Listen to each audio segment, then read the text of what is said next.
Damoiseau, escuyer, gueuse ou gente-dame, on se croyait au Moyen-Âge ce week-end à Saint-Ursanne. C'était la 9e édition des Médiévales. 500 artistes et 50 artisans ont animé la fête. Un régal pour les enfants.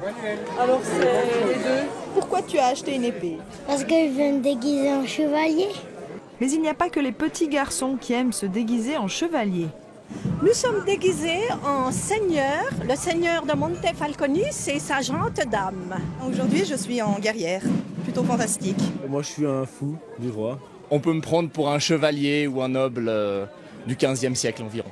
Un elfe et un bébé elfe. Alors sont-ils tous de grands enfants pour avoir envie de se déguiser comme ça? Pas sûr. Je ne suis pas déguisé, je suis costumé, c'est assez important pour nous. C'est pas un déguisement, c'est un costume tout d'abord. Et nous sommes donc en costume d'archer. Ce qui me plaît, c'est les valeurs de la chevalerie de l'époque.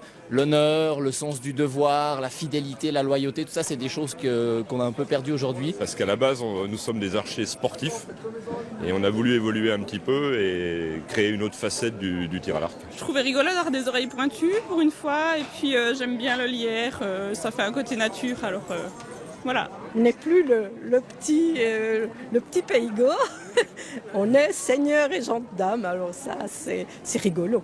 C'est un petit peu changer du quotidien, c'est de se mettre dans un rôle en fait, un peu. Si personne ne se déguise, peut-être que c'est moins intéressant pour ceux qui viennent voir. En pas déguisé. Pour le plaisir, pour certains, ou presque un art de vivre pour d'autres, ces tenues médiévales ont en tout cas ravi le public. Cette année, 55 000 personnes ont festoyé au rythme du Moyen-Âge. Liliane, est-ce que vous êtes du